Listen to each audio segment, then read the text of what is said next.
Jammu Kashmir national conference प्रमुख फारूक अब्दुल्ला के बयान पर पीडीपी चीफ महबूबा मुफ्ती ने कहा कि वो उनका सम्मान करती हैं, लेकिन फारूक भूल गए हैं कि उनके पिता शेख अब्दुल्ला को डिक्सन प्लान के लिए गिरफ्तार किया गया था।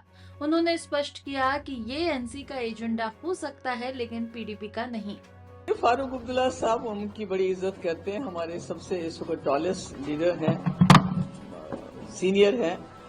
तो उनको भूल गया कि उनके जो वालिद हैं शेख अब्दुल्ला साहब मरहूम, उनको डिक्सन प्लान के लिए ही अरेस्ट किया गया था।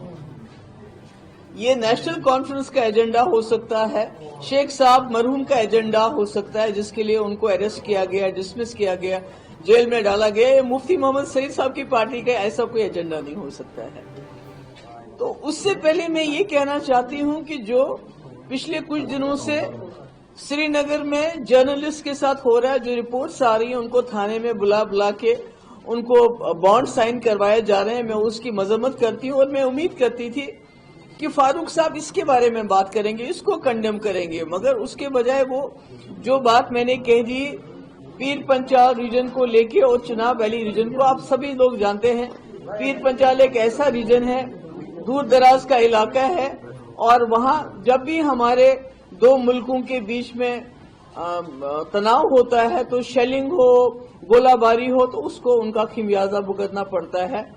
और बहुत ही लोग वहां जो है अभी पस्त हालत में है।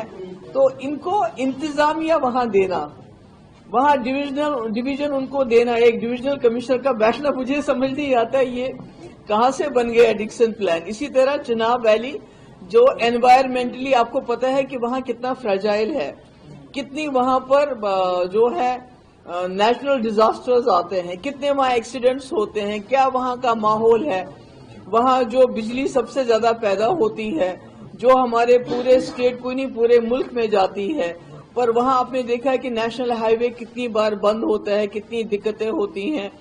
तो इस वजह से ये ऐसे इलाके हैं जो कटे हुए हैं एक हिसाब से, जिनके लिए जम्मू या श्रीनगर हर चीज के लिए भागम दौड़ करना, मैं समझती हूँ लोगों के लिए ज्यादती है। लोगों की एम्पावरमेंट होनी चाहिए। जमहूरियत की सबसे बड़ी निशानी है कि लोगों के पास हुकूमत पहुंच जाए। तो मैंने एडमिनिस्ट्रेशन की बात की है, मैंने कोई डिक्सन प्लान की बात नहीं की, क्योंकि मुफ्ती साहब ने अपनी सारी जिंदगी गुजारी जम्मू कश्मीर को इकट्ठा रखने में। उन्होंने इतना बड़ा फैसला जो बीजेपी के साथ जाने का किया, वो भी था कि जम्मू और कश्मीर के मैंडेट को इकट्ठा चलाया जाए। तो ऐसे में अगर फारूक साहब ऐसा कहते हैं, पर मुझे तो पहले ये भी हैरानगी होती है कि बीजेपी ने पहले स्टेट के 2 टुकड़े कर दिए, अब उनके लीडर ट्राइफरकेशन की बात करती है, पर फारूक साहब उसके बारे में कुछ नहीं बोलते हैं, उनकी मुखालफत नहीं करते हैं। पर चूंकि महबूबा मुफ्ती ने कहा राजौरी, पुंछ, डोडा, किश्तवाड़, जो भी चिनाब वैली है, पीर पंचाल वैली है, वहां उनका एक डिविजनल एडमिनिस्ट्रेशन क्रिएट होना चाहिए। जहां जहां नए डिस्ट्रिक्ट्स की जरूरत है उनको वो मिलना चाहिए, ताकि इन लोगों की जो जिंदगी कुछ आसान हो जाए। तो इसमें फारूक साहब को गुस्सा आया तो मैं क्या करूं, सिर्फ उनको यही गुजारिश करूंगी, आप याद कीजिए कि आपके वालिद को किस डिक्सन प्लान के लिए जेल में डाल दिया गया था, तो आपको पता चलेगा कि नेशनल कॉन्फ्रेंस का क्या एजेंडा है और पीडीपी का एजेंडा रहा है मुफ्ती साहब का कि जम्मू कश्मीर के ये एक ध्यान भटकाने की भी बात करते हैं। पीडीपी का एक ही एजेंडा है, जम्मू कश्मीर में इज्जत से अमन बहाल हो, जम्मू कश्मीर में बातचीत हो आपस में, और मुफ्ती साहब ने करके भी दिखाया वाजपेयी के टाइम में।